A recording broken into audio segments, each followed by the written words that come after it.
आसुची शीत दिन केमिति नेबे आपणक स्वास्थ्यर जत्न। शीत दिन रे शरीर को केमिति सुस्थ रखिबा और कौन खाइबा आवश्यक एवं केउ खाद्य को वर्जन करिबा आसंतु जानिबा। नमस्कार दर्शक बंधु, आपण देखुछंती बीएनएस लाइव। आपण जदि आम वीडियो को यूट्यूब रे देखुछंती चैनल को सब्सक्राइब करंतु। जदि फेसबुक रे देखुछंती तेबे फेसबुक पेज को लाइक फॉलो करंतु। वीडियोटी केमिति लागिला कमेंट माध्यम रे जणांतु।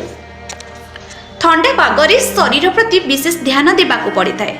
एही समय रे ठंडा काश आदि हेबार आशंका थाए, तेणु ठंडा पागरे खाद्य पानीय प्रति सचेतन रहिबाकू पड़ी थाए। तेबे ठंडा पागरे केउं खाद्य खाइबा उचित और अनुचित से विषय रे आपण निश्चय जानिबा आवश्यक। विवाह आदि उत्सव रे अनेक लोक किछि न भाबी बहुत किछि खाद्य खाइ थांती। सेथिरे अधिक मात्रा रे तेल रहिथिबारु ताहा शरीर पई उपयोगी नुहे, तेणु एसबु खाद्य दूरे रुहतु। ठंडा पागरे भोक अधिक मात्रा रे बढ़ी जाए, तेणु ओभर डाइटिंग करंतु नाही। अधिक कैलोरी युक्त खाद्य खाआंतु नाही। एहा द्वारा शरीर ओजन वृद्धि हेबा सह आपण मोटा होई पारंती। ठंडा पागरे लूण और चीनी कम मात्रा रे सेवन करंतु।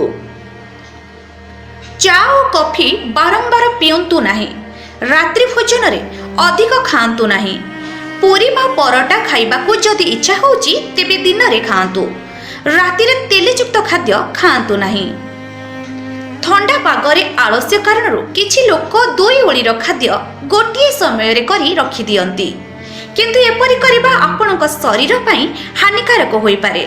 ठंडा पागरे पत्र जनित परिबा, गाजर, मूला आदि अधिकरू अधिक सेवन करंतु। एही समय रे ड्राई फ्रूट सेवन करिबा अमृत समान होइथाए। बादाम, काजू, अखरोट, किसमिस आदि खाइबा द्वारा ठंडा सर्दी होई न थाए।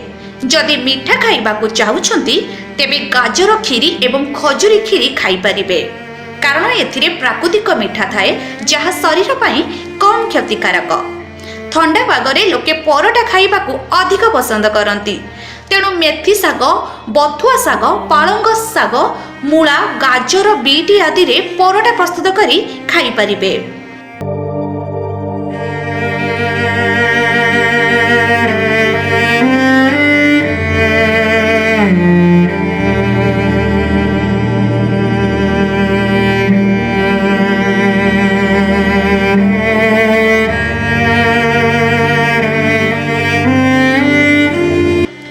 स्वास्थ्य मंत्र और ज्योतिष शास्त्र तथा वास्तुशास्त्र, मालिका बनित कथा वस्तु, शिक्षणीय नीतिबाणी और आध्यात्मिक कथा जानिबा पई आम यूट्यूब चैनल को सब्सक्राइब करंतु।